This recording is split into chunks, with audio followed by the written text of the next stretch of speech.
Baik pemirsa, kita akan lanjutkan kembali tentunya pembahasan kita di Penyejuk Kolbu, yaitu tentang resah dan gelisah dalam kehidupan dan bagaimana cara mengatasinya. Tadi obrolan kita sudah semakin hangat ya.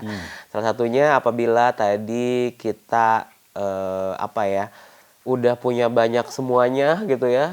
Tapi kita itu masih merasa diri kita itu kurang gitu ya. Oh, iya, iya. Padahal kan Allah sudah berikan semuanya. Tadi kan ada jabatan gitu kan, harta melimpah. Tapi kok masih resah dan gelisah. Nah, kira-kira itu kenapa ya? Dan juga bagaimana cara kita mengatasinya? Karena kan yang paling dibutuhkan itu adalah solusinya ya gitu. Betul. Bahkan ada yang sampai datang ke psikolog, ke Psikiater. ke psikiater, terus juga mengikuti ini ada hipnoterapi lah, terus ada Oh. juga sekarang itu ada loh yang seminar-seminar nih, yang memang isinya itu untuk orang melepaskan emosi, melepaskan beban-beban kehidupan dia dengan mengikuti seminar-seminar itu hipnoterapi gitu kalau nggak salah nih udah. Nah, tapi kalau dalam agama Islam sendiri sebenarnya ada kan cara-cara. Bahkan juga ada yang lebih ekstrim lagi ya, Kak. Demi mendapatkan ketenangan akhirnya orang melakukan kemaksiatan. Oke. Entah itu minum-minum, Oh, iya. entah itu berpesta dengan para wanita, kemudian dia melakukan ya segala sesuatu yang konon ya katanya dia pengen dapat ketenangan. Iya betul. Kadang mendatangi, bahkan ada katanya yang mendatangi karaoke malam ya, karaoke place itu katanya mereka sebetulnya ada ya cerita-cerita gitu, bukan untuk itunya ya, tapi untuk cerita katanya. Oh, curhatnya. Butuh teman curhat, butuh teman cerita, minta ditemanin. Sesimpel itu sebetulnya. Tapi nyatanya nggak dapat ketenangan itu. Nah, Justru gitu. makin resah kan? Makin kurang. Makin resah, makin gelisah, makin galau, makin stres bisa jadi ya. Ternyata kunci solusinya apa ya? Zikir, Kak. Oke. Di tengah kondisi kesulitan, entah itu kesulitan ekonomi, entah itu mungkin sebaliknya ya kecukupan harta, tapi tetap masih gelisah. Ternyata kuncinya adalah zikir kepada Allah, ingat kepada Allah. Hal ini diungkapkan jelas dalam Al-Quran surat Ar-Ra'd ayat ke-28. Alladzina amanu wa tatma'innu qulubuhum bidzikrillah. Orang-orang yang beriman itu hati mereka akan tenang. Tenangnya dengan apa? Tenangnya hanya dengan mengingat Allah. Ala bidzikrillahi tatmainnul qulub. Ingatlah, hanya dengan mengingat Allah hati kita akan tenang. Jadi ketenangan hidup ya, entah di posisi apapun kita ya. Entah kecukupan ataupun kekurangan harta, entah mungkin dibully ataupun tidak, entah mungkin banyak yang mencintai kita atau banyak yang membenci kita, selama kita berada di jalan yang benar dan selama kita memegang teguh din agama Allah, al-Islam, maka kita tidak akan mendapatkan kegelisahan itu. Kuncinya adalah zikir. Gak ada yang lain kecuali zikir kita kepada Allah. Nah, gitu. Jadi memang untuk resah dan gelisah gitu ya, kita bisa menghilangkannya dengan cara yang paling simpel, yaitu kita sering berzikir. Betul? Ya gitu ya. Tadi zikir setelah sholat gitu kan, ataupun juga bacaan-bacaan zikir lainnya. Betul, gitu deh ya. Nah, kemudian juga tadi untuk pegangan hidup kita nih, kuncinya apalagi nih Ude, kita lanjutkan. Kuncinya adalah ketika teman-teman menyerahkan segala urusan ini kepada Allah, maka kita tenang. Ya. Karena kan semuanya adalah bagian dari ketetapan Allah ya. Jadi teman-teman ada satu ini saya rasa mungkin hadis ya. Saya kutip keterangan ini dari bukunya Al-Ustadz Aceng Zakaria, Allahu yarham. Katanya, inna min ibadi, sesungguhnya di antara hamba-hambaku, man la yasluhu imanuhu illa bil ghina. Ada orang yang tidak akan kuat imannya, Kak, kecuali oleh Allah diberikan kepadanya kekayaan. Walau ketika kondisi posisinya adalah posisi yang fakir, walau afqartuhu lakafaro. Orang tersebut, hamba itu pasti akan kufur kalau dianya fakir, kalau dianya miskin.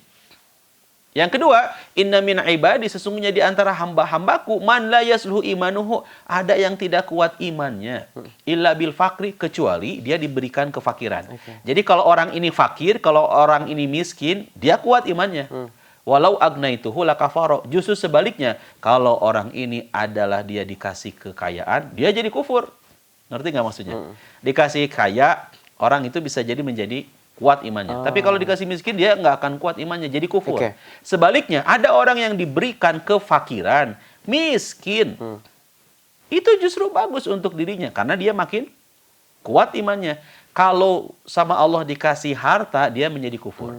Yang ketiga, karakternya adalah, inna min ibadi, sesungguhnya di antara hamba-hambaku, ada yang tidak akan kuat imannya kecuali ketika dia diberikan nikmat sehat.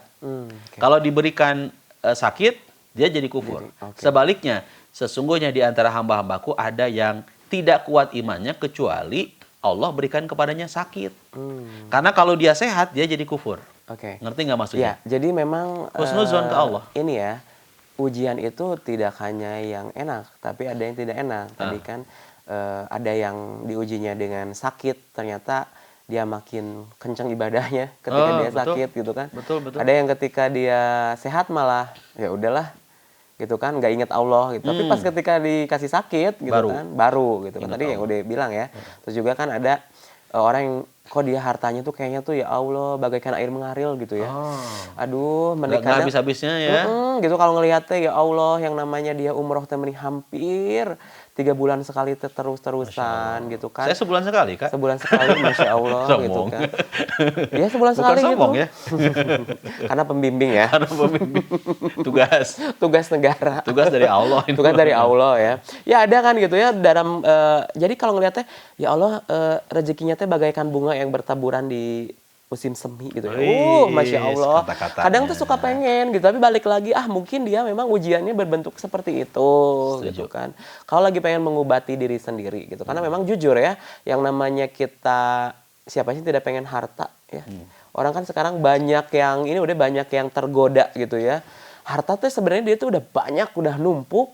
Tapi kan memang itu kisah, aku pernah bahas di pembahasan sebelumnya itu kisah Korun yang dia menumpuk harta sampai terkubur kan. Berarti memang ada di sifat dasar manusia bahwa dia itu memang kalau udah menyangkut harta tuh nggak akan ada puasnya. Benar nggak, Ude? Betul. Gitu.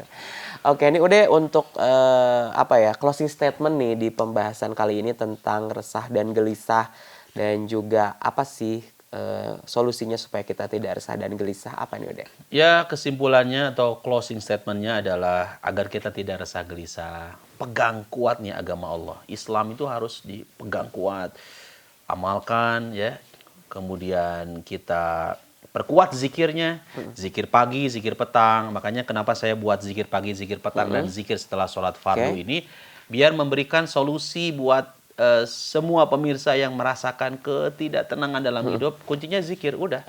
Bacain buku ini, insya Allah setiap pagi, setiap petang, setiap selesai sholat fardu, maka kita akan merasakan ketenangan. Ingat, hanya dengan mengingat Allah, hati kita akan tenang. Masya Allah. Di meja ada buku apa saja? Ini juga tadi yang zikir ini dari Samudra Quran ya. Ini juga sama, ada Juz Amma nih. Lihatin dong ke kamera ini tuh ada Juz Amma.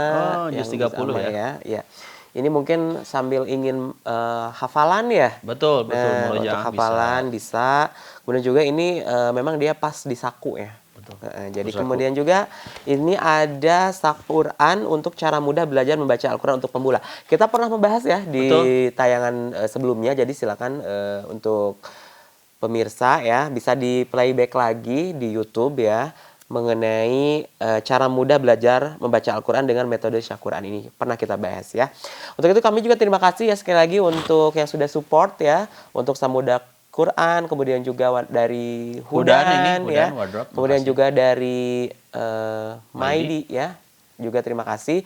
Dan tentunya pemirsa, jangan lupa juga untuk pemirsa yang ingin ya untuk kajiannya kami datangin ya, untuk komunitasnya melakukan aktivitas keagamaan khususnya dan ingin kita liput, silakan pemirsa bisa menghubungi nomor yang ada di bawah ini. Dan akhir kata saya Aka Ahmad dan juga Ustaz Deden Nugraha undur pamit. Terima kasih sekali lagi. Wassalamualaikum warahmatullahi wabarakatuh. Waalaikumsalam warahmatullahi wabarakatuh.